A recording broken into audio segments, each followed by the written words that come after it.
Hello and welcome to Narc Live on Wednesday the 20th of April 2022, coming to you live from Norfolk on the east coast of England with Tammy K8ZT. Hello. And me, David G7URP. Great to see you again. On tonight's show, we're going to be mixing amateur radio and trains. What is there not to like? With Anthony K8ZT and Linda KA8ODP. We'll be catching up with some late additions and updates on our Spring View feature from last week. And we find out what on earth this is. Is that all you're going to say about that? It is what I'm going to say about that. Fair enough. Well, I mean, yeah, if you, good point, Tammy. We've had quite a few entries, I must say, but if you think you know what that is and you haven't sent us an email by now, if you can put it onto BATC or Facebook very quickly, we'll read that out as well when we get to it. And also, actually, I will just say a special mention to Mark M7LLS, who says, I'm a newbie saying hello. Mark, hello. Hello. And everybody else, of course, as well. Good to see you all.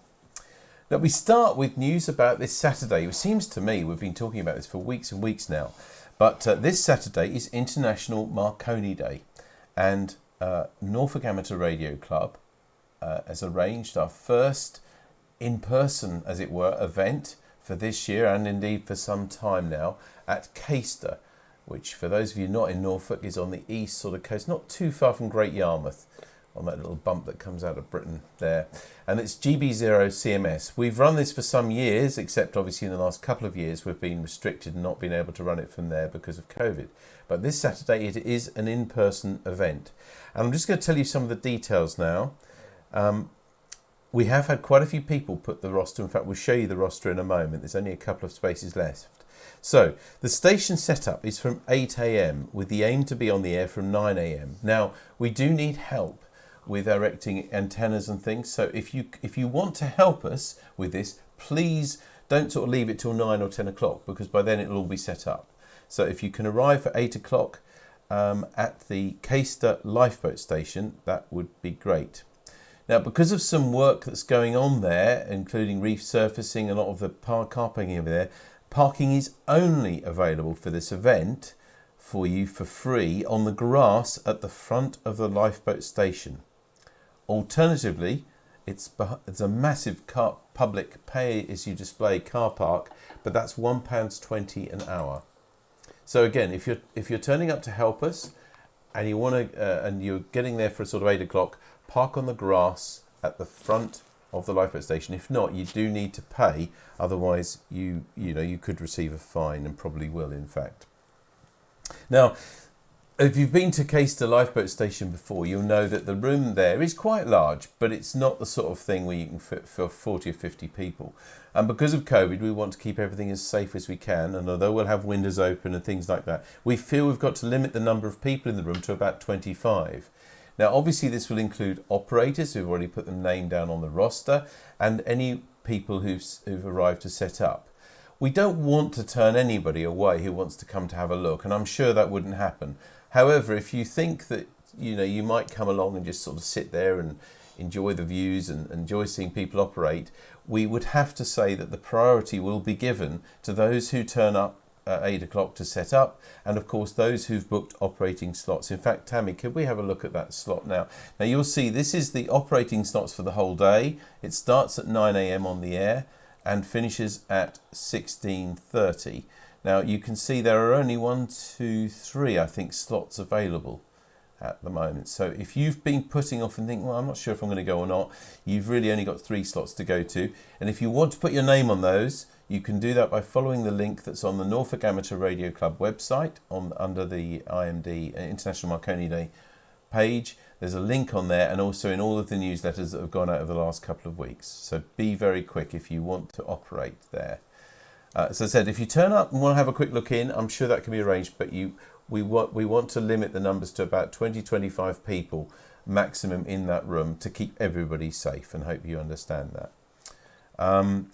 Steve G0KY, who's the organiser of this for Norfolk Amateur Radio Club, is being interviewed on Radio Norfolk at 8:20 on Saturday morning. So if you're not arriving for the event itself, then listen to Radio Norfolk around about 8:20 on Saturday morning. And of course, we'll welcome your calls as well to that, to the call sign that we're going to be putting out.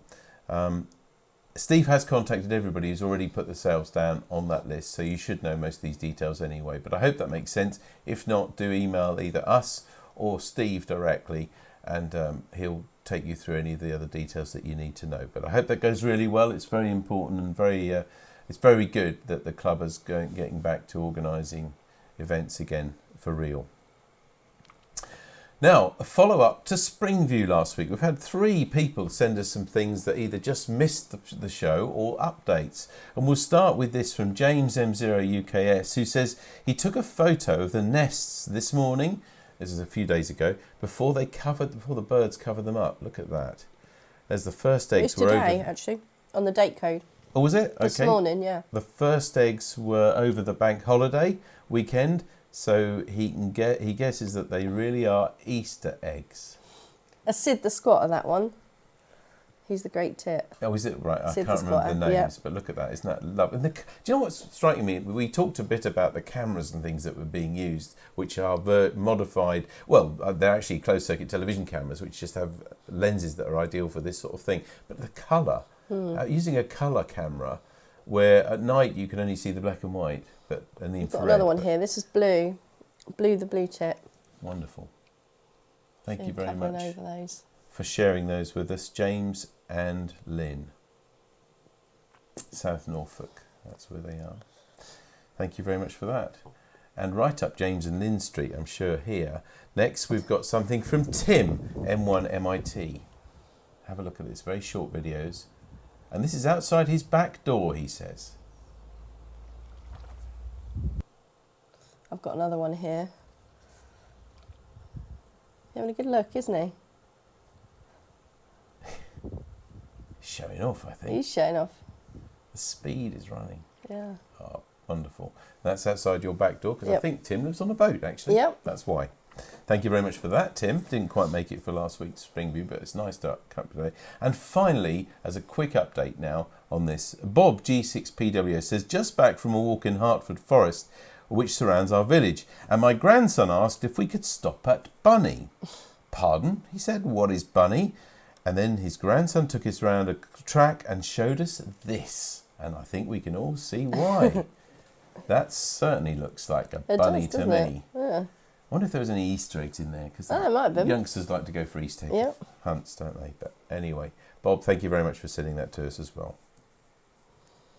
Now, I've been reminding you for a few weeks now, but the Norfolk Amateur Radio Club annual general meeting, the AGM, is on the 11th of May, and it's an in-person event at the CNS school. So several weeks to go, of course, but there are things we need you as members to do before that. Firstly, we'd like you to vote on your favourite speaker of the year. That's all of the talks that we had in 2021. You can vote on your favourite one. The link is on the website. It's on our website and also in the newsletters. It's very, very easy to do, and you don't have to give any personal information other than your name and call sign. No email address or anything like that. So if you can do it that way, ideal. If you can't do it that way, then please, you can drop me an email and we'll sort of enter it in manually to that. But you know, I know we had a few concerns before when you had to enter things like email address and things. You don't need to do that here, but you do need to enter your name and call sign, because we obviously need to validate you as a member and the fact that you haven't voted on it before.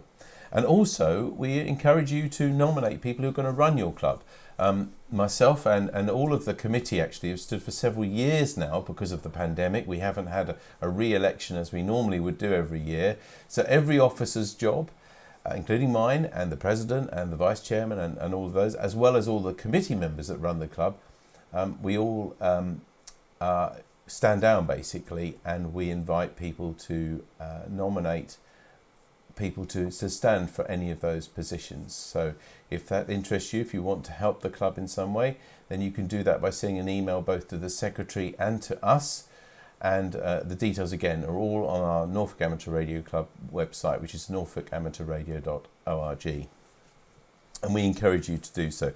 The other thing for the AGM to decide, and we don't decide until the night, but we do need nominations beforehand, is for the last few years we have had a nominated charity which the club has supported every year with its fundraising activities, and we need suggestions for this charity this year. So if you have a charity which can be a registered charity or a recognised charitable cause that you would like to propose that we adopt, again, email it to us, and on the night of the AGM we will read those out, and if you're there yourself you can actually propose it yourself there as well, and then there'll be a show of hands to decide which charity we adopt for the rest of this year. So please don't sit back and just wait for the AGM. We would like your input on any of those things. Full details on the website and on our newsletter. Another event that we're going to be doing, as well as Barford on the 3rd of July, of course, we'll be having our annual Radio by the Seaside event at West Runton. I'm struggling a bit trying to find a date that sort of fits in and avoids clashing with certain things, but if you know of something in June or July before the summer, so before the schools break up for the summer is when we traditionally do it, so that we've got plenty of room and there aren't loads and loads of people there necessarily. If you've got a suggestion of maybe an event, I looked, for example, at World QRP Day, which seemed appropriate, but that's on a Friday, so that's not really going to be any good for a weekend event that everybody can make for those who are working. It's normally on a Sunday, but if you've got any suggestions in that way, I'd welcome them, because the couple of dates I came up with so far both conflict with other things, and I don't want to do that. So if you've got anything particularly you think a particular date might be good for this, particularly for those of you who like to operate radio and low power radio by the seaside, then please let us know, and we'll be announcing that date very, very shortly. Also to let you know that Nigel 2E0NLK sent us details of a special 2-hour tour around RAF Neatishead this Friday the 22nd of April. The tour starts at 6 o'clock and it's £9 per person cost. Now this isn't a Norfolk Amateur Radio Club organised event, but it is something that we have been to before, and if you haven't done it and you're interested in that sort of thing and the technology used in the Cold War and things like that, it's a really wonderful tour to go to. The organiser is Roy West, who you might remember, who hosted us at Happy Landings many, many years ago. But you need to book directly with him. Now the details again are on our website and on the newsletter, but I thought I'd remind you of that. I say it's not a Narc event, but you can book on that. It's between 6 and 8 o'clock this coming Friday, and the cost is £9 a person, but you do need to phone Roy on the phone numbers that are on the newsletter and on our website at the moment if you want to go to that. Nearly there now. Newsletter problems. I've had a few emails, I guess they're complaints really, that the latest newsletters are not very readable and not very well formatted. The truth is that we have to use a special program. We have over 300 people on our newsletter list, and you can't just send an email with 300 email addresses in it to send the newsletter out. You just can't do that. We would immediately be seen as a spammer, and we would be, all of the emails would be blocked and everything. So we have to use special programs to do it. And we had to change the program a few weeks ago to fit in with new security standards. The trouble is it was very different to the one we're used to, and Mark G0LGJ and I spent literally hours making sure that we could do it, and it took a Zoom call between he and I over an hour just to work out how to send the very first newsletter a few weeks ago. So it's not by choice, and I know the formatting isn't ideal, but please bear with us. We do know that we're going to try and improve it, make it more readable on various devices. Just if you could be patient. I think there are ways of viewing it. If you might have to zoom in a bit or change your formatting a little bit on your screen or computer, but we will improve it when we can. But this is a third-party program, clearly, that we've had to use for this. So please bear with us. We are aware of the problems with it. And finally, before I have a look at little people, this seems like a mammoth session we've had tonight. It's not every day that our hobby receives national recognition on national media and television. But I was pleased to see that Mark G0LGJ let us know that our hobby was actually featured on a major BBC programme last week called Have I Got News For You? I'm sure you've seen it. It was last Friday night's edition, and he found this on YouTube and thought that you would like to see amateur radio featured on this major news programme. And we've got a clip. Thank you very much. Tammy, take it away. Time now for the Missing Words round, which this week features as its guest publication Practical Wireless Magazine. the magazine for amateur radio enthusiasts. Originally launched in 1932, though anyone who attended it will tell you the reception wasn't very good. And we start with famous amateur radio saying is that if there are 3 amateur radio operators living in a village, what? 2 of them ignore the other one. Yeah, you're quite close, actually. The answer is that there will be 2 amateur radio clubs there. This old saying is to illustrate how argumentative amateur radio operators can be. You know, oh, I swear I have met a woman. And finally, people are either amateur radio operators or they are... Sexually active. Yeah, it's actually people are either amateur radio operators or they are not amateur radio operators. Not. I'm not sure that paints the hobby in the best light. No, I'm rather shocked. I wish we'd have had time to have a look at that before now. Anyway, it was nice to be recognised, I think, and Practical Wireless to be recognised on that programme, but not too sure. If you want to see that whole programme or want to watch that again, then you can find it on BBC iPlayer. It's Have I Got News For You from last Friday night, which was, let me think, 15th of April. Thank you very much, Mark, for sending us that. Chief Publicity Officer, I think, for the hobby. Anyway, Tammy, rescue us. Over to you for Little People. The Little People this week is I actually picked the one from today because it's the 11th anniversary of the Little People today. They've been doing it every day for 11 years. And so the little pictures on the wall are some of the ones that they've done. So although it's not a particular Little People, I thought it would be good to celebrate their birthday, really, because we use them every week. So they've done this every day? Every day for 11 years. Yeah. And we only found out about it a couple of years ago. Yeah. I'm not even sure how you found it or... I'm not sure. I think somebody sent us a link to it, I think. So, but it's really good. So, yep, 11 whole years. Well, a lot of... congratulations to all those. And it's a Japanese website, as we've mentioned before. It's miniature-calendar.com if you want to have a look. There's a different one every week. And Tammy chooses one for us. And I think you're absolutely right, Tammy. 11th anniversary. This is definitely the one to feature. Yep. Thank you very much indeed.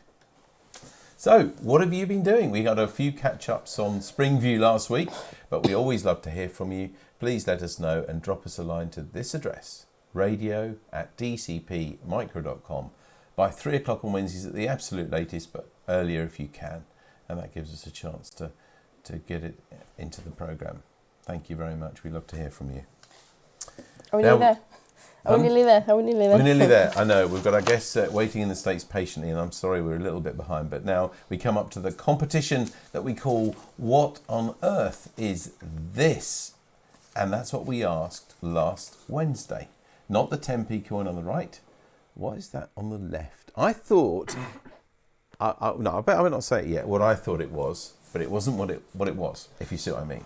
Let's have a look and see. I'll just say that we did have one on here, and James M0JGX says, is it a mini cocktail shaker for Tammy's Little People? It does look a bit like that, doesn't it? Yes. I love it. Okay. Yeah, that's really good, that is. We better get the jokes out of the way as well, because look, Simon is there. M0SIH, chief joke maker for us. What's the difference between a chicken ticker and a chicken tarka? One's a little otter. Dangerous reading a joke before you read it through. Anyway. And also, it's dangerous reading it after the event because nobody knows what you're talking about now. That's true. All right, let's go through this anyway. What on earth is this? Steve G4GHO wrote and said, I think this week's object is a form of JetX motor. Tom K8ZT says, tonight's example is a JetX engine. Had a less sophisticated version in the late 1960s to power a small balsa boat I built and tested on the pond in my local park, Broomfield Park in North London. Paul G4XBT says, I think the picture shown this week is a small solid fuel rocket. They used to be called JetX in the 60s. They were filled with a solid fuel block and a piece of fuse wire used to stick out the back, which you lit, burnt towards the solid fuel, ignited the fuel and produced thrust. These rockets were used for remote control boats, cars and even planes. They were great fun when I was a kid. Paul G3VPT says it's a rocket motor by JetX to power model aircrafts, etc. The housing takes pellets which are set off with the fuse as shown in the picture. As a teenager around bonfire night, there was a plentiful supply of gunpowder, and we used to make explosive devices that we set off with JetX fuses. I think, is this where we put the warning in? Do not try this at home. Andy M0NKR, he says, this week's item, I think, is a device for guy ropes, a guy rope line tensioner. And I must just put in at this point, Andy, that's what I thought it was as well. We'll see. I thought it was a 10p piece. No. Let's think about that. Bob K8ZT says, this week's object looks like a version of the JetX gas motor which used to power models back in the 50s. John G4NEY says, it looks like a JetX motor. I remember using these once I set fire to a tin of JetX solid fuel pellets in my parents' kitchen. The tin landed in a plastic mesh mat and Julie left the shape of the tin burnt into the mat. I guess loving this. Another time I was at Northwood Hills Model Aircraft Club for a round the pole event. Unfortunately, there were many crashes. On one particular night, I watched a JetX motor become detached from the plane. The motor, on its own, went spinning round the room. It was very spectacular, if a little dangerous. Colin M0GMK says, this week's What on Earth takes me back to my youth when I used to build flying model aircrafts. It's a JetX motor, model rocket motor. This is a later incarnation than the one I remember. It takes a solid fuel pellet ignited by a fuse and it gave about 10 seconds of thrust, quite a short flight. Nev M0NFY says, looks like a solid fuel jet engine. I had something that looked a bit like that, made by a company called JetX. James G7PQF says, I believe it's a JetX solid fuel rocket motor. The company went out of business in the early 70s. This looks in very good condition, so maybe they're being made again. Several sizes were made, I think. This is the smallest. I used to fit them to small balsa wood girders. No, not Gliders. Gliders for more altitude and longer flights. Nearly there now. Bruce G4KZT says, this week's What on Earth looks like an object I had as a child in the 1960s, a JetX rocket motor which used solid fuel pellets to produce thrust for model aircraft, etc. I never got to use mine on an aircraft, but I did get a plank of wood to speed across my dad's pond like a speed boat. Alternatively, it could be used as a container for sewing machine needles. Bruce, you brought the tone down. And the last but not least is Bob G6PWS. Going back to my modelling days, this is a 35 JetX engine, perfect for a start, but once it came around the pole, caught a ripple wave, took off and then buried itself into the water. Motor was left to burn out before recovery. Went back to aircraft, but more to IC fuel engines and helicopters. Proved much more fun. And after all that, and by the way, I had to cut some of the lovely pieces that you sent us down because we just couldn't carry them all, or we'd be here for another 30 minutes on this. But we will reveal, it may not surprise you to know that it was a JetX 50C solid fuel rocket motor. Thank you very much to Ken, GM4JMU, who sent us that picture. Lots of you remember it, clearly, and lots of dangerous things as well happened. But I'm with Andy. I think that could be easily one of those things you put a rope down it, especially some of these military masts and things, and hold it on. But I don't suppose I can protest anymore, can I? I don't know what it was. That's not what it was. Never mind. Anyway, thanks for all your entries, everybody who entered on home and on online tonight. Let's have a look at next week's puzzle. What on earth is this? Do you know what on earth that is? Can't really. I'd love to give you a clue. No here, clues. But I mustn't give you a clue. No. It's something new. It's this week's What on Earth is This? If you know what that is, drop us a line on an email to radio@dcpmicro.com. It's at the bottom of your screen now, and we'll be there for that. Thank you very much. That'll be on the newsletter, of course, and on Facebook as well. Just quickly now, before we meet our guests for tonight, just to tell you what's happening this Sunday at 7 o'clock, GB2RS News on GB3MB. On Monday at 7:30, the Monday Night Net, this week hosted with Steve, G3EVA. At 8:30, the 80-metre CW Net on 3.543 MHz. And next Wednesday, 27th of April, here on Narc Live, we have the story of Jodrell Bank with Professor Ian Morrison, G0DMU. That will be really interesting. And of course, let us have your stories and your pictures and mystery objects as well. If you've got some mystery objects, we're running quite low now on those what on earth is this, so please send them to us. As long as they're guessable by others. I think homemade tools probably aren't guessable, but anything else that you've got, gadgets or anything, radio or not, then let us have them. Excuse me. And finally, to let you know, of course, this card we're very happy to send to anybody who you think will be cheered up for this. It's a Norfolk Amateur Radio Club card. If you just send us details of who they are, we'll add your name to ours, sign it, and send it off to them straight away. But now I'm pleased to say that we're on to tonight's main event. This is someone that we met before, Anthony K8ZT. We met him a few weeks ago, but he's here with his wife tonight, Linda, KA8ODP, and they're here to tell us about how you can mix trains and radio. I can't wait. Good evening. Hi. Good evening. Lovely to meet you, Linda, as well, and good to see you again, Anthony. Thank you. Thanks for having us. Well, it's lovely for you to come and give us this talk. We couldn't help notice you on a preview monitor smiling when we were talking about that little JetX motor. Does this mean that you have a story and you know what that was yourself? Yeah, ours were not as fancy looking, but we had rockets that we used with solid propellant like that, and we shot off many of those. And our son then, when he was younger, did the same thing. I'm surprised our grandson hasn't found out about him yet. I'm really glad he never shot it off in the kitchen, though. That one was really something. Well, believe me as well. I mean, I was quite worried that with some people, as I said, entered quite detailed stories about how they used them and misused them. Some I didn't even carry without a health warning. So, but it was lovely, and it's great to see. It wasn't just a British thing as well. It was obviously went worldwide for modelers of the time, and I hope they're still available. As well. It does seem that maybe they are, but maybe we need to keep them out of the hands of very young people anyway, at least. But it's good to see you both, and you're here tonight to tell us how we can mix amateur radio with trains, which I must say for me, and I'm sure for at least two other people here, but no, actually a lot more other people, they're their favourite things. So we can't wait to see how we can best mix those two. So we're looking forward to your talk, and of course, if you've got any questions for Anthony or Linda, you'll be able to ask them either during this or straight afterwards. You can put them onto Facebook or onto BATC, and we'll read them to Linda and Anthony at the end. But now over to you two to tell us how we mix radio and railways. Well, thank you. Thanks.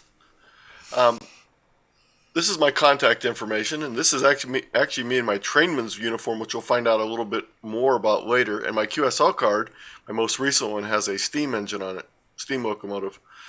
As with all of our presentations, we have homework for you. So there's a number of resources spread throughout the presentation today, and for more details, you'll need to go to this link, tiny.cc/AR trains, amateur radio trains, and that'll let you click on the links that are scattered throughout the presentation. My wife Linda and I decided a few years ago to try field day while vacationing. The criteria was simple: fun, interesting places to visit, and trains were always a big plus. Affordable, so no Guam or Hawaii, at least yet. In states with lower numbers of field day operators, so that we could fill in for some of the states that only had maybe a dozen operators in their stations in their state. And finally, the joke was it needed to be a 2-letter section. Some of the sections for the ARRL field day contests are 3 letters, and some are 2. For example, Ohio is OH, but Western Pennsylvania is WPA, so it's a 3-letter. I've been interested in trains since childhood. And there was also a train line straight across the street from my grandparents' house. Anthony also had trains at his grandparents' house. He really started loving trains when he was a kid, so I just kind of followed along with that. And I'll tell you right now in the outset, our honeymoon was to Bellows Falls, Vermont, which was Steamtown back then, and you'll hear a lot more about that. So I should have known right then what I was in for. I've enjoyed model railroading, train watching, visiting scenic railroads and museums with trains around the country. As Linda mentioned, we visited Steamtown, USA for our honeymoon in 1979. That's before we received our amateur radio license. Right. And I volunteer as a trainman on a scenic railroad, the Cuyahoga Valley Scenic Railroad.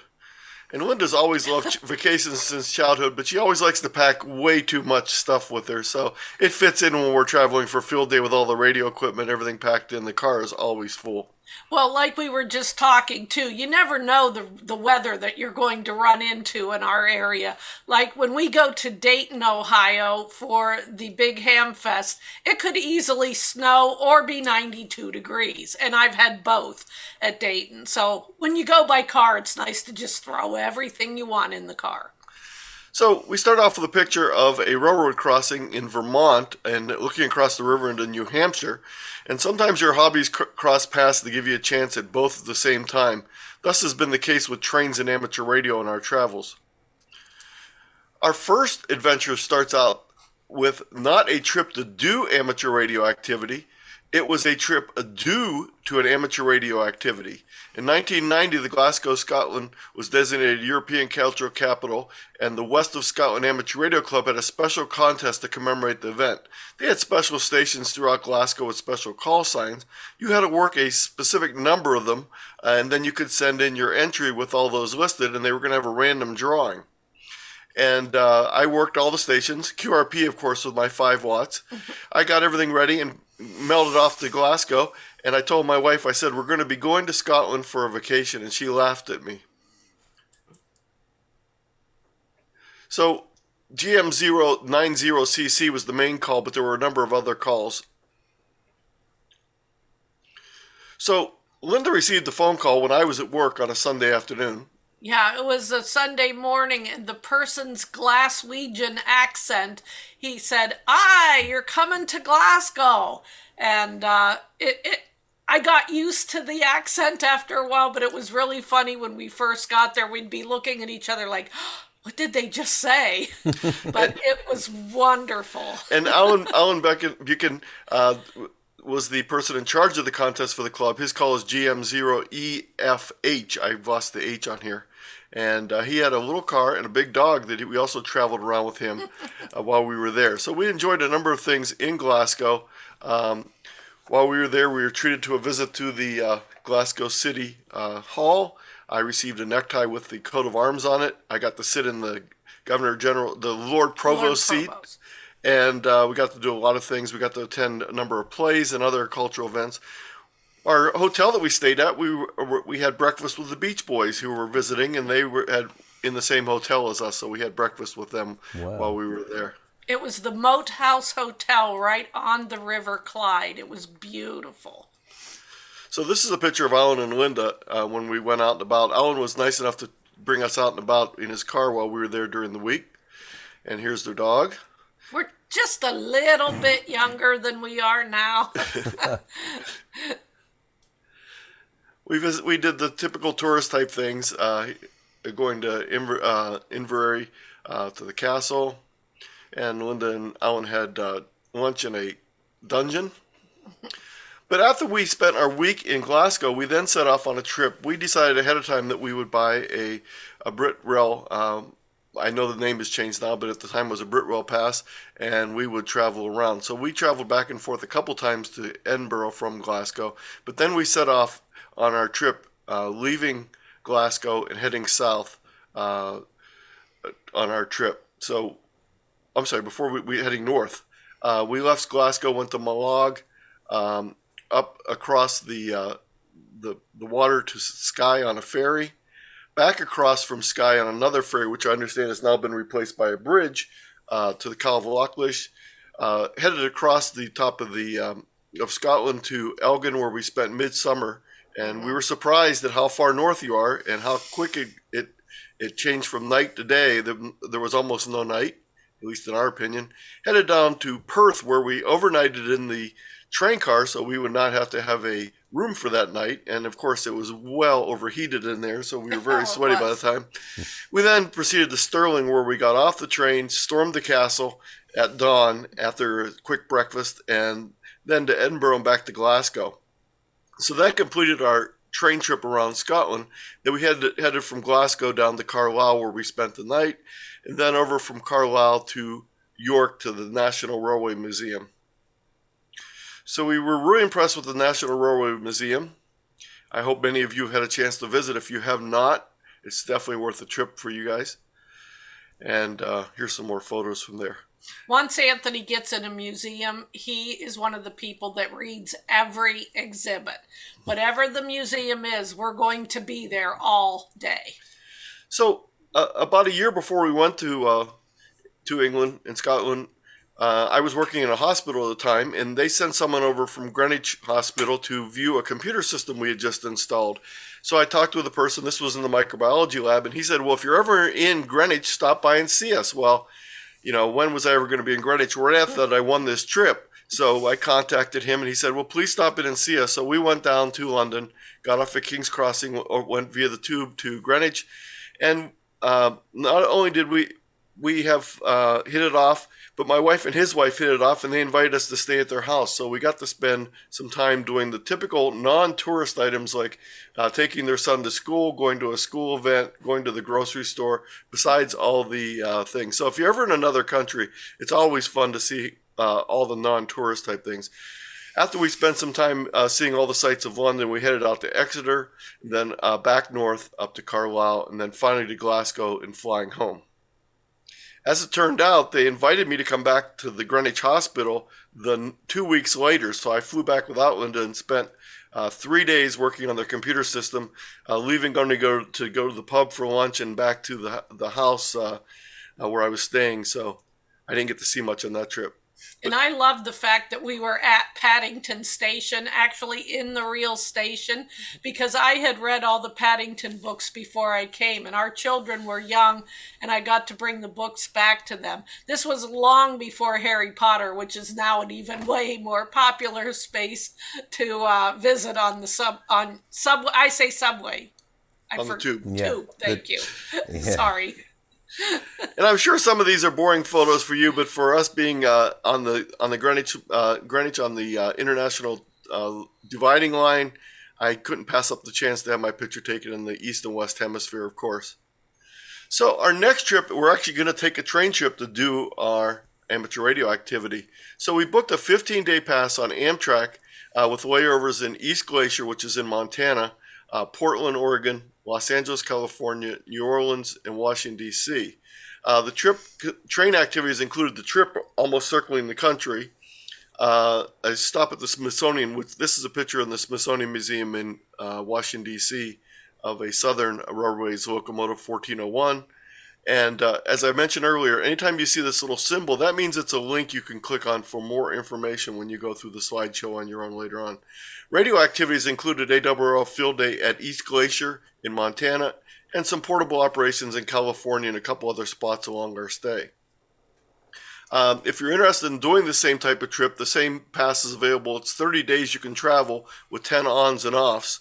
They've changed it a little bit since we got ours, and it's $4.99 per person, although we got a discount on it. And there's a link here for more information on that. And I am going to hop in here and explain to everyone in England that the way train systems work all through the EU is very different from Amtrak here in the United States. Like when we were in London and any place, you could just get on a train at any time of the day and go to where you want. Amtrak is a lot harder. You do have to figure out your plan of attack way in advance. And the train that comes closest to us is in Cleveland, Ohio, and it only comes through Cleveland at 2 a.m. or 3 a.m. So it's a lot different than what you're used to of just being able to hop on the tube and take that to the train station and basically go anywhere in Europe that you want. I wish. Yeah, the only part of the United States that really has that same type of train services in the eastern corridor from Washington, D.C. up to New York City into Boston.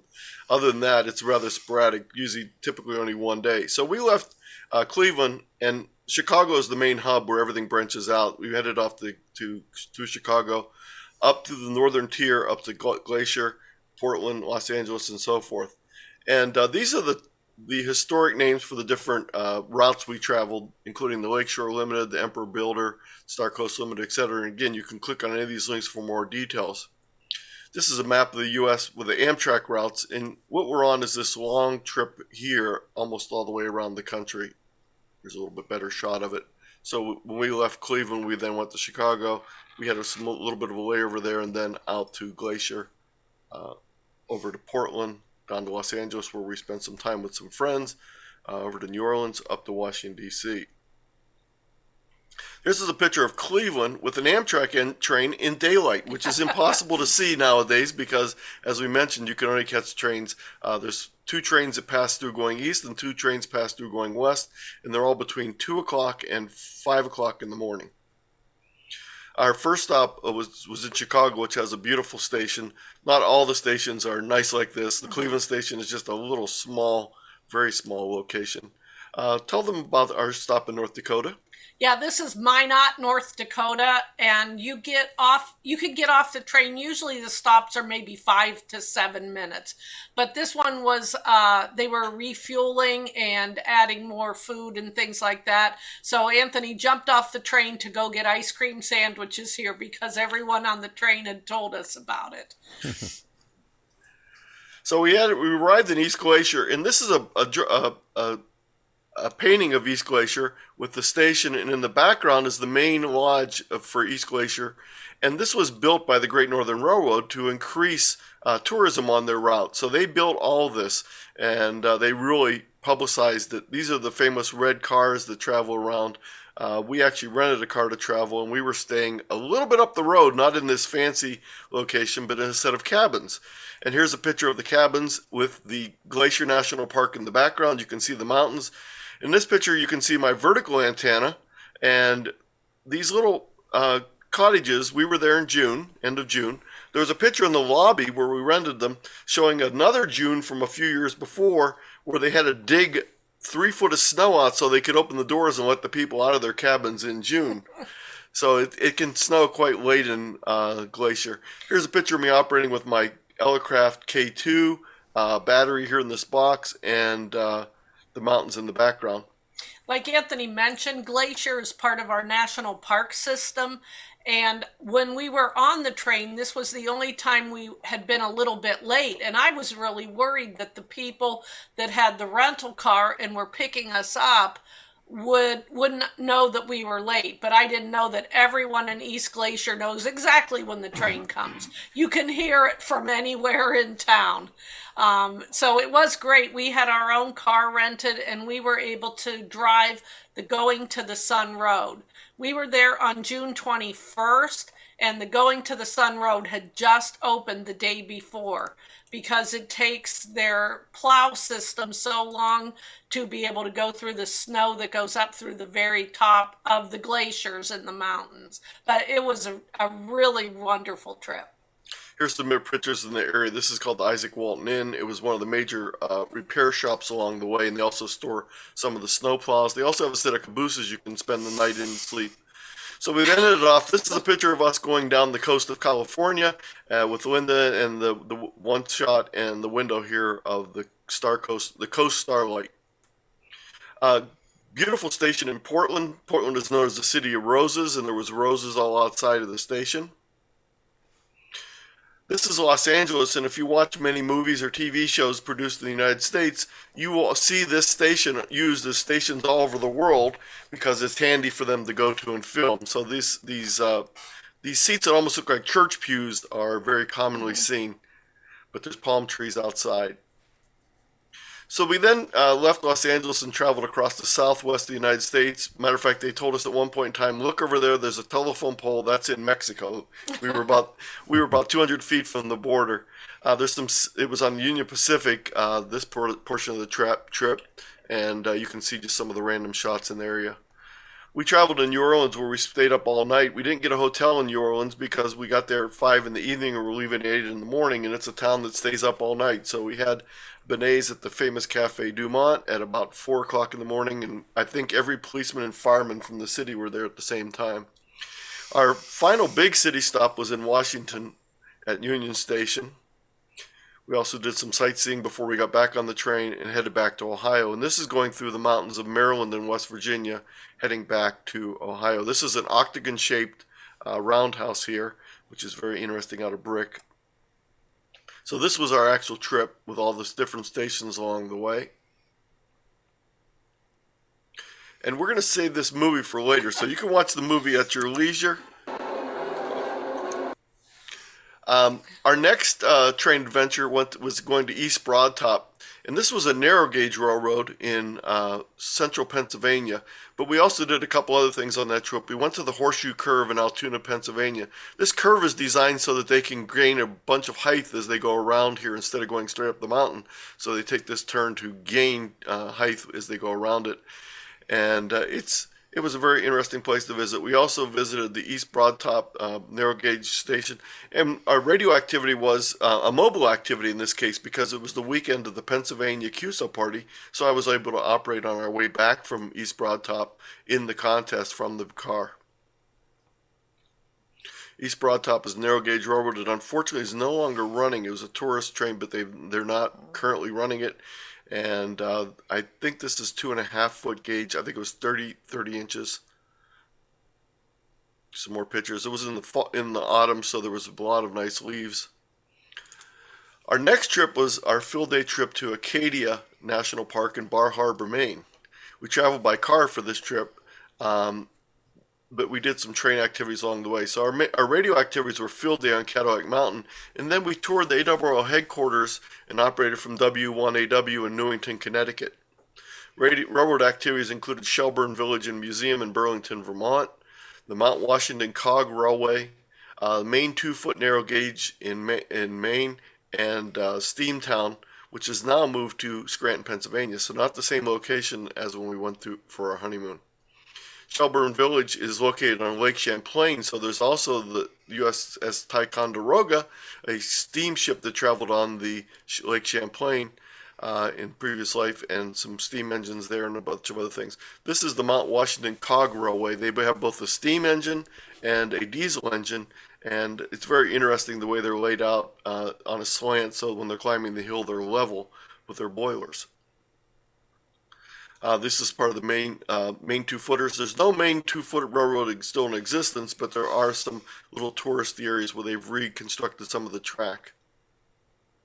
Here's a couple other pictures from main 2-footers. So we got to Maine for the Acadia National Park, and there's a mountain in there called Cadillac Mountain. So this is a picture on Cadillac Mountain looking out over the bay. So our lodging was a motel with small cabins outside, very similar to the cabins we were at in Montana, and we planned to operate from there. That was going to be my plan. But what happened is our plans changed very drastically on Friday while visiting Cadillac Mountain. I asked the rangers if I could operate from the mountain. They said yes, as long as you're not going to sleep up there.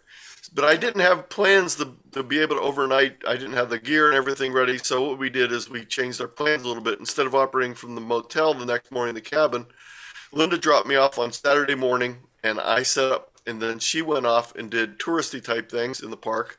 I found 2 adjacent rocks, henceforth my chair and table, just off the main path, and I bungee corded my vertical to a tiny little tree among the rocks. So you can see the picture here with the blanket where I'm sitting, and the table made out of another rock. I have my solar panel here and all my gear, and I have my go box here with my Elecraft K2 and a Yaesu FT817 in it. I was computer logging for this, and the sun was so bright that I had to end up using my blanket as opposed to a cushion. I had to put it over my head for a while because the sun was so bright. Yeah, and this is the first spot in the United States that gets sunlight from the east, and it's just an absolutely unbelievable place to be. They just told Anthony that you're not allowed to camp there as long as you want to be up on the mountain. They had a really nice visitor center, and it was very, very popular. There was a steady stream of tourists in and out the whole time he was working. And I probably had more eyeball QSOs than QSOs on the air because people would stop. I was right off the pathway, so I took my box from my solar panel and made a little sign to tell people what I was doing. On Sunday morning, when I went back to operate again, Linda dropped me off. I set back up again on Sunday morning, and I was just operating phone for a while, and I had to switch over to CW operating because there was 2 weddings going on in the morning, and I didn't want to shout and be heard during the wedding. So this is the QSL card I put together for the people that I worked with when I was there. And when I left him, I went on a whale watching tour out into the North Atlantic Ocean. That was really, really fun. I saw a lot of whales, and we went to the islands where the puffin birds live. So then after we were done with field day, we headed down to Connecticut to to the AWRL headquarters with W1AW Memorial Station, and this is the picture outside the station and inside. The actual AWRL headquarters is in the back in a very modern building that you can't really see from here, just a little tiny corner of it. So in the main building, this is the outgoing QSL bureau, and this is about half of the little cubes. You can't see everything where they're doing all the card sorting. This is some other pictures, some historical things, including a wolf hong here, the original wolf hong that was created by Hiram Percy Maxim, and that is there also. After we left there, we then headed out the next day to Steamtown, USA in Scranton, Pennsylvania. And just like you have a show called The Office, we had a spin-off in the United States called The Office, and they had it in Scranton, Pennsylvania. So there's actually a Steamtown Mall where you can buy the Office television show memorabilia. Yeah. This is the largest engine that was ever built in the United States. This is a Union Pacific Big Boy that's there. There's two operating ones in the United States right now. One is out west and one is at Scranton at the museum. You notice it doesn't really fit on the turntable. They have the roundhouse is sort of changed over with these views so you can view it through the glass. They have a number of exhibits, including they're constantly rebuilding a steam engine so you can see what's involved in all the rivets and things that are involved with it. They have a mock-up so you can pretend like you're at the throttle. So that was our 2011 trip. In 2012, we headed south from our house, which is not too far up on this map in Ohio. It's not a real long drive down into West Virginia. But when you drive into West Virginia, it's a really change. It's much more rural, a lot less big cities. And what we did is we headed off and we did a couple different railroad activities, including the Durbin and Greenbrier, the Cass Scenic Railroad, and the Darby Steam. Radio activities were AWRL Field Day from Seneca State Forest, and also the Greenbank Observatory, which is located about 40 miles from where we were at. And it's a radio observatory, so there's no gasoline engines allowed on it. Everything is diesel engines, and they have all this set up, and they have just these big arrays to be able to do radio telescope activity. So we were in a cabin. This cabin had no electricity. It had a propane refrigerator and a wood stove and compositing toilets, which were up the path here from the cabin. But it worked out really nicely. This porch was great for setting up for field day. So I'm set up with my solar panel, my verticals over here in the corner, and a long wire running. I'm still using the same Go box, but I now have a new radio. I have my Elecraft KX3, which I just purchased that year, and that turned out to be my radio I've been using since then for field day. Yeah, and using a wood fire stove has quite a learning curve. I was either like really, really hot cooking things or not hot enough. And I love this picture of Anthony absolutely burned out in the middle of the night, trying to stay up all night for field day. We traveled on the Durbin and Greenbrier Valley Railroad on a trip called the Tiger Flyer. This is one of the bridges over the Cheat River. And here's another one of the tunnels along the path. And they have an S curve inside of a tunnel, which is rather interesting. They had this high bridge we passed over and all this mountain scenery, which was really great. The other railroad we visited down there is a scenic railroad. This is a logging railroad. It's actually a state park, so it's the longest and narrowest state park because it's the width of the track, basically, and it runs up into the mountains. These are all geared locomotives, Shays, Heislers, and Climaxes, and there's a number of them there. They're all steam-powered, and here's Linda standing in front. In the background are the crew area that you can rent these old buildings that were where the loggers lived. Here's some of the examples of the gearing on this. And you start off at the bottom of the mountain and you climb all the way up to Spruce Knob, and Linda found out. Yeah, the very first time we went, I was pregnant with our daughter, and so I was wearing shorts and a tank top because I was always hot. And as you climb this mountain, it gets really cold. Other people on the train were lending me like jackets and things. So on this trip in 2012, I was much more prepared, and I knew what it was going to be like. It's quite windy at the top of the mountain, too. On one of the stops near the top of the mountain, we tried operating, and we found that there was a problem. We were too close to the steam engine. The noise was very difficult to hear, and we didn't bring headphones with us, so it was pretty hard to do. Here's a video that I'm just going to start playing, and you can watch the rest of it later.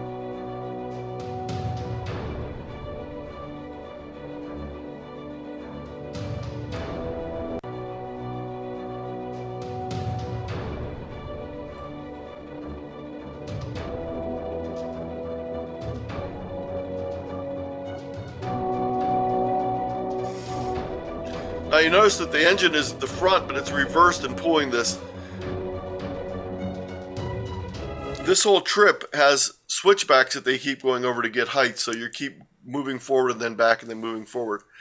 After we were all done with our trip, we were heading out. We stopped for breakfast, and we were lucky enough that right across the street from where we had our breakfast, they were just getting ready to fire up the Durban rocket, and I asked if I could go climb on it, so I got to go climb on it. We didn't have time to take a ride on it, but we did get to see it and got to see this very unique Climax geared locomotive.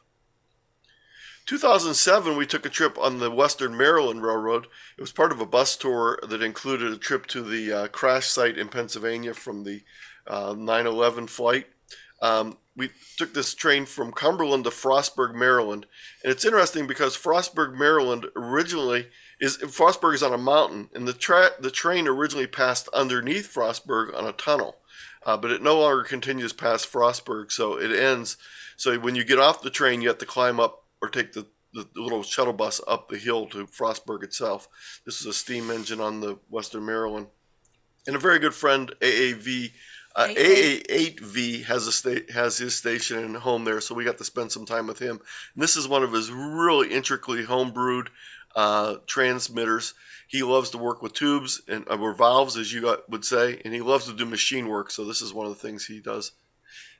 He's a physics professor, and he has a forge in his home, and his wife has a pottery wheel, and they have total Renaissance couple. I thought if Anthony had a lot of hobbies, he really has a lot of hobbies. So we traveled on our next trip to Hartland, Vermont, and we went to the White River Junction area, which is on the east side of Vermont, along the Connecticut River. The Connecticut River divides Vermont from New Hampshire, and we did a trip to that area and then also a Awrl Field Day. This is a display at the White River Junction, and coincidentally, we passed through White River Junction on the Amtrak train this last year. So these are some pictures from when we were there originally in 2019, but we actually did go through on the train this last year. And that's also where that opening shot that I showed you with that really convoluted crossing was taken. So I started with a new field day category the year before called 2B1B, 2 transmitters, 1 operator, battery powered. And I continued that in Vermont. The operation went pretty well, but we were on the side of a hill, which blocked my path to the west considerably. So I worked a lot of VE2s and VE1s. Here's, I'm out on the deck of the Airbnb we rented for this. And you can see that on my right side here, I'm operating my CW and phone station. On the left, I'm running FT8, so with my other KX3. This is my KX3 Go box. This is what I've been using for the most part for the last couple of years. Battery in the top. Simply flip the top down, attach the antenna, and it's ready to operate. Snap the front off so it's not in the way. Notice in my Go box, I like to put a little quick guide in there so that I have all the things in case someone else is using it or in case I forget something. And this was in 2020, right before the pandemic. We drove to Florida. Both of us had retired by this point, and we were talking about going to the Orlando Hamcation.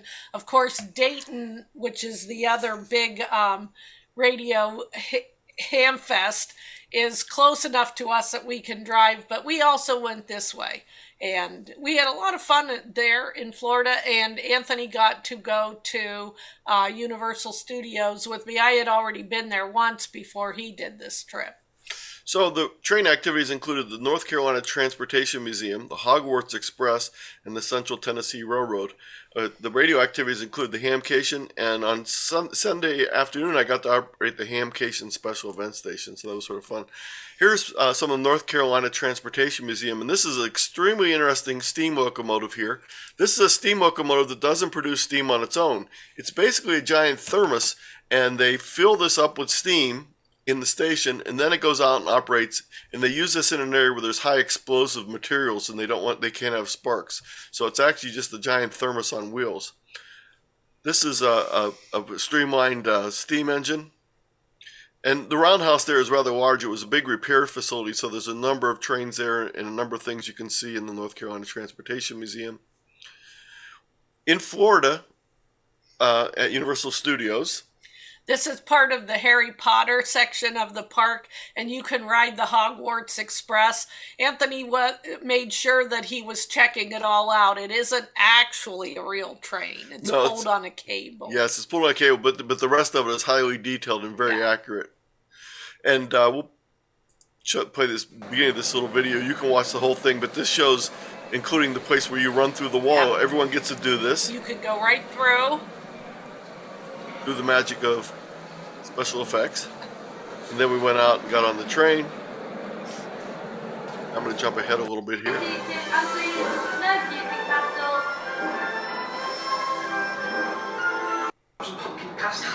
And you can see the people in the hall, including the Dementors. You can see us arriving at Hogwarts.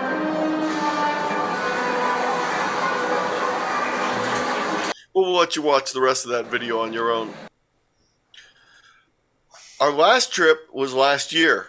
We purchased tickets. They had a special where we could buy the 30-day rail pass for $2.99, so we couldn't pass that up, even though we weren't able to travel at that time because of COVID. So we had to take our trip before the end of October this year. So we actually planned 2 trips. Our first trip was a trip I've always wanted to do, and that is on the old California Zephyr route running from Chicago to San Francisco. So we went from Cleveland to Chicago on the Capital Limited, from Chicago to Emeryville, which is actually East Bay, San Francisco, on the Zephyr. And that includes going through Denver and the fabulous canyons that you pass through as you go up over the Rockies, and then the Sierra Nevadas in near Lake Tahoe and Donner Pass on the way out to San Francisco. Yeah, and if you want to see the west of the United States, doing this by train was really, really something.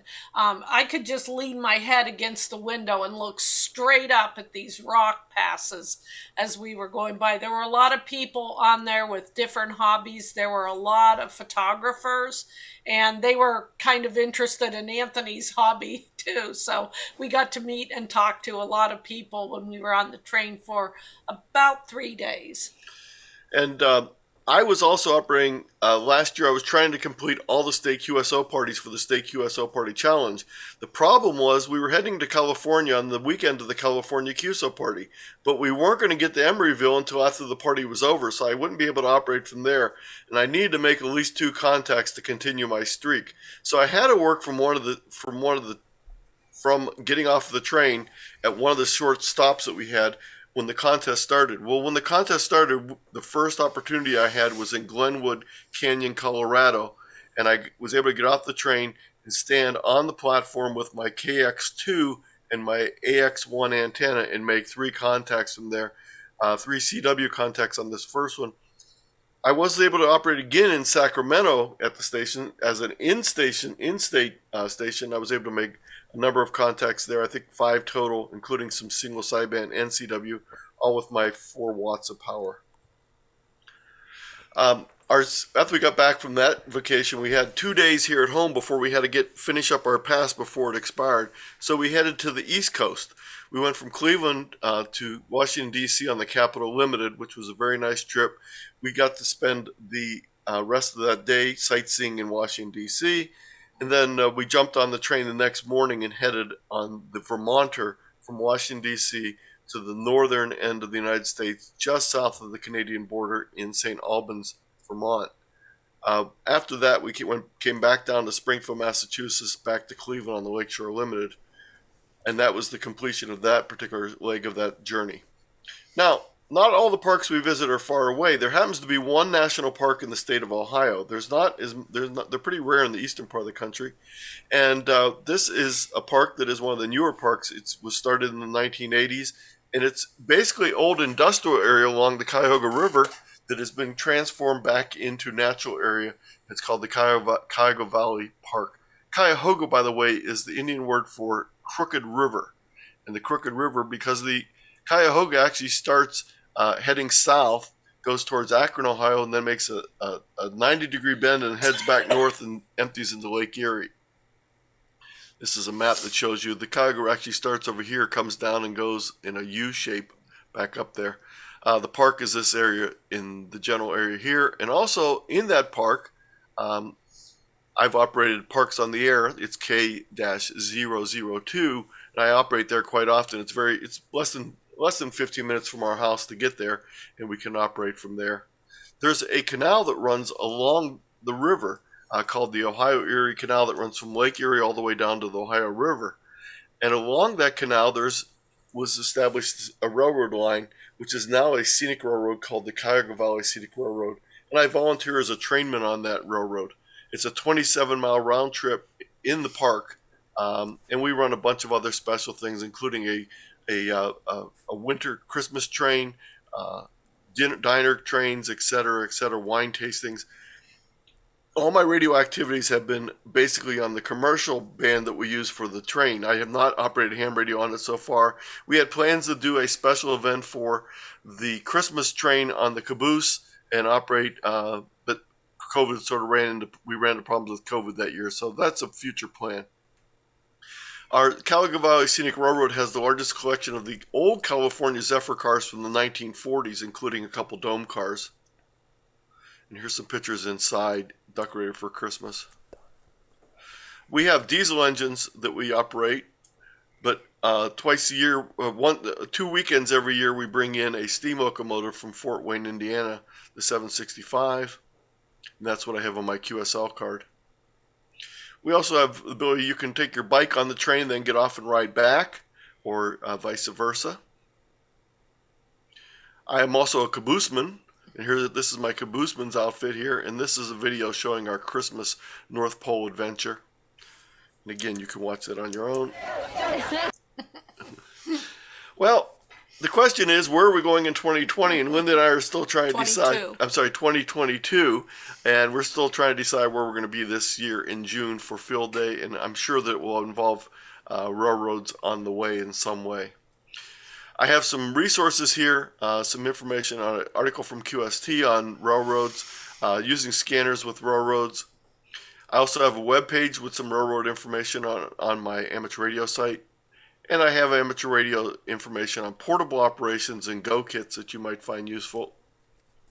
Again, the link for all the resources is at tiny.cc/ARTrains. And we'll go ahead and take questions. And again, my contact information. And I also have a number of slideshows that I've done. I'm approaching 200 presentations during the COVID 2 years. So if you're interested in a presentation for a local club, please feel free to contact us. So I'll leave this back on this slide with the link for the presentation, and we'll turn it back to you, to David and Tammy. Well, thank you very much. What a whistle-stop tour in more ways than one that was. Actually, I'll start with, if I may, a question, because Ricardo has asked the same question, and I'd written it down as well on my notes. We don't really know what a train man is as such here. And Ricardo asks, is that a guard? And that's what I wondered as well. We call them a guard over here. Is that someone who's in charge of the train but not the train driver? It would be someone in charge of a specific car. It'd be very simple to a guard or a conductor. Right. We have one conductor that's in charge of the whole train, and then the trainmen are in charge of individual cars or sometimes two cars. So on a typical volunteer, we have Everyone on the train is volunteers. The only exception usually is we usually have someone in the concession car that's selling snacks and keeping track of money that's an employee, but everyone else, including the engineer, the brakeman, the conductor, and all the trainmen are volunteers. We have about 1,800 volunteers in our organization, and on a typical year, we average about 220 to 250,000 riders through a year, including about 40,000 rides of people for the holiday train between the middle of November and the end of December. Wow, that's amazing. Yeah, I mean, we have a lot of, we call them, the generic term here is heritage railways. That's generally what we call them. And they call them Scenic here. And there were a lot, I don't know whether you discovered that. I was quite surprised at the beginning of the talk because we hadn't done any, we didn't talk about what you were going to talk about. And then to see British trains and everything, and I have to say British because we have, not only did you visit Scotland, but we have a very ardent Scottish follower, Ralph 2H0 RHT, 2M0, sorry, RHT. And by the way, I don't know if you know where we are on the east coast of England, Linda and Anthony, but Yes. he did make a rather rude comment because he does that. He was in a Norfolk Amateur Radio Club. He then moved back to his homeland in Scotland, and he says this: I was told that. Oh, I'm just going to miss that there. I was told. Oh, it's just lost that there. It was because someone else put a comment on. It doesn't matter. We'll get them in a second. I must read this to you because it'll make sense to you if you've looked at where we are. Sorry, Tammy will find it for me there. I was told that Norfolk was cut off on 3 sides by the North Sea, but the 4th side was cut off by British Rail. Is what? Yes. Linda asked me, did we go through Norfolk? And I said, no, we went right by it. It was off to our left as we headed from between York and London. I think that's what he's aiming at there. Knowing Ralph, that'll be done with a big smile on his face, and he'll have a little glass of the Scottish whiskey, I think, in his fingers at the moment as well. And Ralph actually just added a little comment and said, excellent to combine 2 excellent hobbies, but must note that Hogwarts was created in Edinburgh. I didn't know that myself. I must admit. Very good to know. I think it's let me see if my train knowledge is okay. I think it's a castle class. Is that right? What we call in the UK, it's a castle class, I think. Yes. But for those of you who are Harry Potter fans and railway fans, you can tell me if I'm right or not watching that. I mean, it's a wonderful thing to see a hobby that you both enjoy as well. 2 hobbies, really, that you both enjoy. Both Tammy and I are licensed, and I'd like to say that Tammy's also a member of the Norfolk Railway, for example, as am I. But I mean, can you tell us truthfully, is this something, I'm going to ask Linda this really, is it something that you really do enjoy both hobbies as well, or is this something that you do to support your husband? It's a serious point because I know Tammy does a lot of things and comes along with me to give me company and support. But is it something you truly enjoy? I don't operate like he does. He spends a lot of time on the air, and I do just mostly like the travel things that we'll do, and I definitely supported the hobby. He always enjoyed going to Hamfest, and back in the day when our kids were young, I kind of went along to put a break on the spending. But I kind of trust him a little more to go off on his own now. He just took our grandson to the Hamfest with him this past week. Linda has attended Dayton with me every year, though. We've been there 38 years. I think it's been now. I was licensed 41 years ago. Oh, okay. I've been licensed 41 years now, and we have been to Dayton. And we've had to leave Dayton to return for my son's graduation from university. We drove back and we were able to do that on Sunday. So we've done that for a number of years. And because of the pandemic, of course, we haven't done it the last 2 years. So it's going to be interesting as we get back this year. Absolutely, yeah. I mean, it was fascinating to see the Amtrak. I've always wanted to go on Amtrak. I haven't been yet. I used to go every year, twice a year, on business to the USA, most of the time on my own. And I remember going to San Diego and seeing the Amtrak just going on the streets, because I love trams as well, because I just love the philosophy that they could just go amongst you and amongst the cars and the and the people, really. And I remember San Diego, it just traveling on there. But I was fascinated to see the Amtrak map you showed. Looked like you could virtually circle the whole of the outside of North America. Yes, you can, but it's not the most convenient, as we said. There's only usually one train trip during the day, and so you're sort of limited. You can't jump on and off as easy as you would think that you could in a lot of places. And we took that first trip really for the purpose of doing as big of circumference as we could. The route that cuts a little bit further north, the route that we took that runs out to San Francisco from Chicago is much more scenic, especially in the Colorado area. Now, part of the Nevada area and part of Utah is rather flat and pretty boring comparatively, but the area from just the west side of Nevada to Sacramento through the Sierra Madres, that part is part of the original transcontinental, and that part is just fabulous to see. Also, the part from Denver, Colorado to Glen Canyon is a great trip. So if you don't have time to do the whole thing, those are the really key areas to see. The area up in Montana was also very interesting, especially up in the Montana area and up in eastern Washington. I mean, can I go back to one little thing you said, because I'm not quite sure. I know you said that often the stops are like 3 or 4 a.m. in the morning, but presumably it does have other stops during the daytime as well, doesn't it? No, most Really? of these long distance trains are once a day, twice a day. One version going east and one version going west. So, for example, if you live in Nebraska, there's no train that passes through Nebraska during the daytime.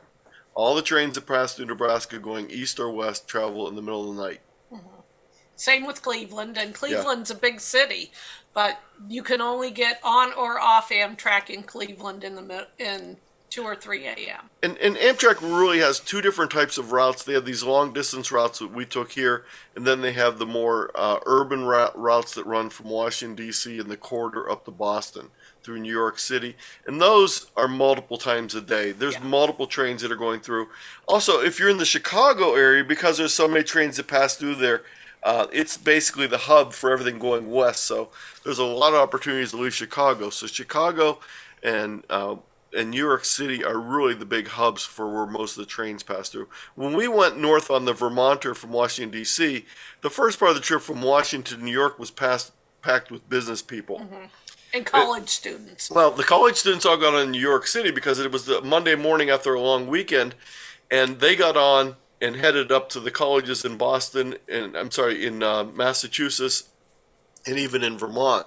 So there was two different groups of people on that train that day. But by the time we got to St. Albans in the very northern part of Vermont, you're only about 20 miles south of the Canadian border. There was less than a dozen people left on the train.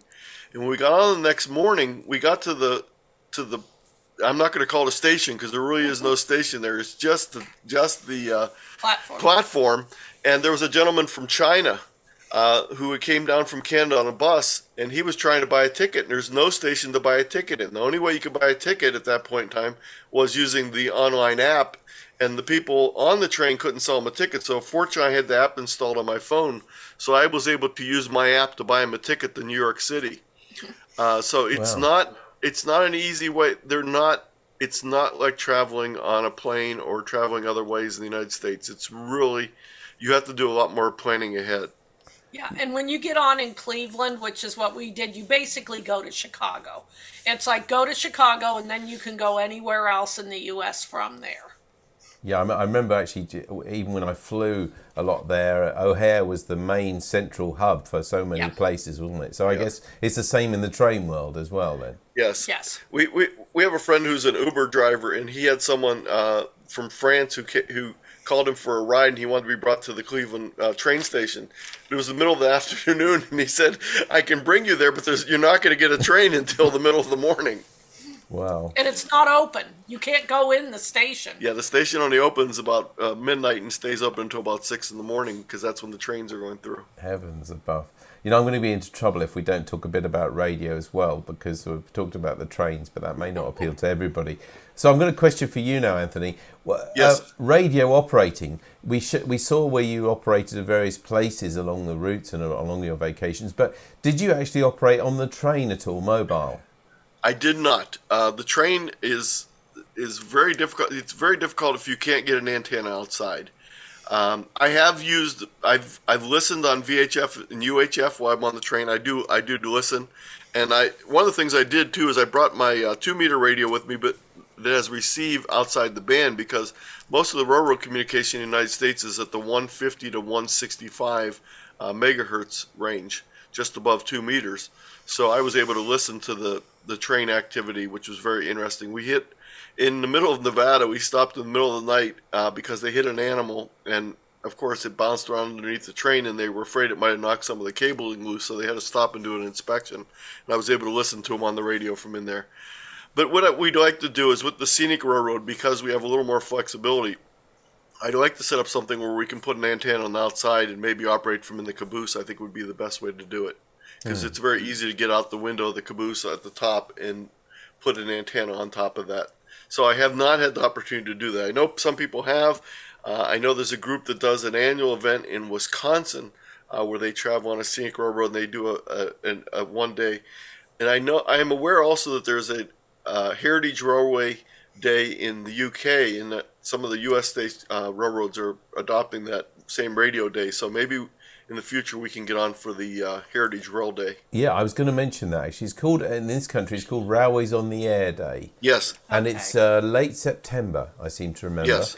And this club, we have taken part in that several times as well. So what I think we need to do, if we do that this year, we weren't allowed to do it last year because of the COVID was getting bad again, and so we had to stop it. But we did do it a few times before. We've done it from a place called the Mid-Norfolk Railway, which is actually very near where we're located now, in the middle of Norfolk. And also we've done it from the North Norfolk Railway, which you might have heard of. It's a famous part of this area. And that's a very short run, but we did it from there, and then we did it from the Mid-Norfolk last time. So if we do that, we'll certainly get in touch with you again, and you never know, we might even be able to work each other, because we do put out a decent sort of antenna as safely as we can. Of course, we have to consider all these new regulations with ICNIRP and things which have only just hit the shores here. Yes. But I'm sure that we'll do that again once the COVID allows us to. It's been wonderful to talk to you both, and to find and to share a hobby that you both enjoy together as well. I think this is a lot is going to encourage other people. So if you're like Linda and you enjoy travelling as well, and it is a way that you can combine the hobbies. So it's been wonderful to join you tonight. I will just leave you one little thought. Oh, by the way, we've heard from our Scottish correspondent. I should read out what Ralph says again. He says that Harry Potter was written and created in Edinburgh, mostly in a cafe by the author. It says, I wish I had her imagination and bank imagination and account information. I think we know what you mean there, Ralph. And also, he does put a PS. We forget the 3 time zones in the USA and the vast area from east to west, of course. 4 U.S. time zones. 4, okay, indeed. Yes. Well, so we switched time zones when we left Ohio. When we crossed Indiana into Indiana, we switched time zones. We changed time zones again when we went from Illinois into Iowa, and we switched in Utah, and then in California. To go West Coast sort of thing. Yeah, yes. Wow. It's brilliant. Thank you ever so much again. We've got lots of comments and thank yous from everybody there. Ricardo says, don't forget Whitwell and Reefham Railway. That's the one nearer to us. Our newcomer to the hobby, Mark M7LLS, says many thanks to Linda and Anthony. And that goes from us as well. I will leave you with just one thought to both of you. Linda, or to Linda particularly, do you like marmalade sandwiches? Absolutely. And my grandson knows that I will tolerate sticky fur from marmalade, no problem. Thank you very much. That was really a test to see if you were really a Paddington fan. Oh, I loved them. I read them long before I even had kids. But we do something in the U.S. that Linda got in trouble with when we were visiting the family in Greenwich. She put the marmalade in the refrigerator, and they couldn't figure out why the marmalade was in the refrigerator. No, well, we do that here as well. I mean, Tammy thinks I'm a bit weird enjoying marmalade sandwiches, but I really do enjoy them. I don't keep them under my hat, though. No, I don't either.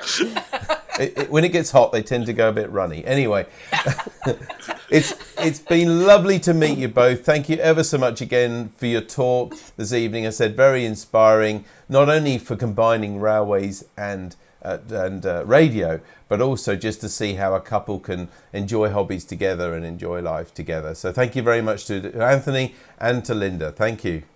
Thanks 73. for having us. 7-3. Lovely to see. What a nice evening. Tammy, has it given you any ideas for any holidays coming up? Or Well, you never know. that's not a no. That's progress. Thank you ever so much to Anthony and to Linda for this evening's presentation. Just a quick reminder of what's happening next week on Narc. On Sunday, the GB2RS News on GB3MB at 7 o'clock. Monday, it's the Monday Night Net with host Steve G3EVA at 7:30. And at 8:30, the CW Net on 3.543 megahertz. And then next Wednesday, here on Narc Live, we've got the story of Jodrell Bank, that famous telescope, with Professor Ian Morrison, G0DMU. And don't forget to keep in touch with all of your news and views and pictures. It keeps us entertained. We look forward to seeing you again next week. But until then, from Tammy M0TC. Goodbye. And from me, David G7ERP. Take care of yourselves. We look forward to seeing you again next week. Bye-bye.